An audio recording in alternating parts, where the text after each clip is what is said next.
pembicaraan tentang manusia baru yang terdapat di Efesus 4 ayat 17 sampai 32. Ini bunyi firman Tuhan. Sebab itu kukatakan dan kutegaskan ini kepadamu di dalam Tuhan. Jangan hidup lagi sama seperti orang-orang yang tidak mengenal Allah dengan pikirannya yang sia-sia dan pengertiannya yang gelap, jauh dari hidup persekutuan dengan Allah.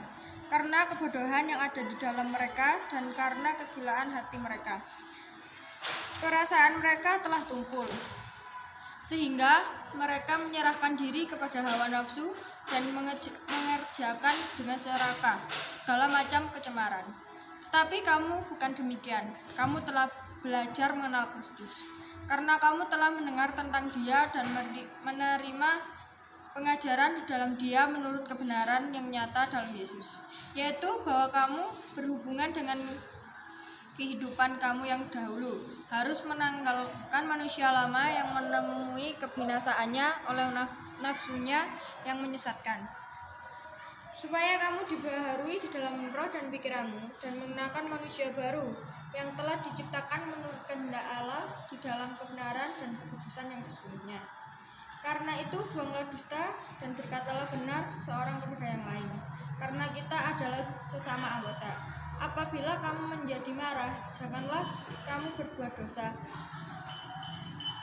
Janganlah matahari terbenam sebelum padam amarahmu, dan janganlah beri kesempatan kepada iblis. Orang mencuri, janganlah ia mencuri lagi, tetapi baiklah ia bekerja keras dan melakukan pekerjaan yang baik dengan tangannya sendiri, supaya ia dapat membagikan sesuatu kepada orang yang berkekurangan. Janganlah ada perkataan kotor keluar dari mulutmu, tetapi pakailah perkataan yang baik untuk membangun, di mana perlu, supaya mereka yang mendengarnya beroleh kasih karunia. Dan janganlah kamu mendukakan Roh Kudus Allah yang telah memeteraikan kamu menjelang hari penyelamatan. Segala kepahitan, kegeraman, kemarahan, pertikaian, dan fitnah hendaklah dibuang dari antara kamu. Demikian pula segala kejahatan. Ayat 32. Tetapi hendaklah kamu ramah seorang terhadap yang lain, penuh kasih, mesra, dan saling mengampuni, sebagaimana Allah di dalam Kristus telah mengampuni kamu. Jadi di dalam ayat ini, kita sebagai anak Allah harus hidup kita, sifat kita, cara berbicara kita supaya seturut dan sama seperti kehendak Tuhan. Karena kita telah beroleh jabatan sebagai anak-anak Allah. Kita baca kembali ayat 23 dan 24. Saya garis bawahi. Supaya kamu dibaharui di dalam roh dan pikiranmu dan mengenakan manusia baru yang telah diciptakan menurut kehendak Allah di dalam kebenaran dan kekudusan yang sesungguhnya. Jadi saudara-saudara, kita harus mengerti dan memiliki pembaharuan dalam roh dan tingkah laku kita dalam segala hal. Jika hal itu tidak terjadi dalam kehidupan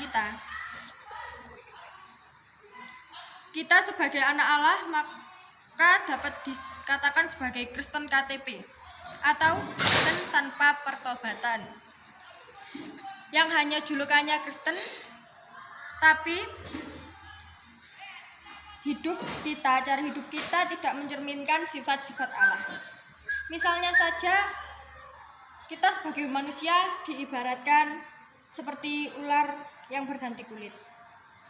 Pada biasanya, ular yang berganti kulit, kebanyakan orang ingin terlihat baik, lemah lembut, penyabar, dan lain-lain. Tetapi ia melakukan itu hanya di luarnya saja. Tetapi perilakunya tetap untuk dilihat orang supaya kelihatan baik. Tetapi dalam hatinya masih menyimpan dendam, kebencian, iri hati, dan lain sebagainya. Ya, itu sama atau mirip dengan ular. Setelah berganti kulit ular terlihat bagus dan cantik. Tetapi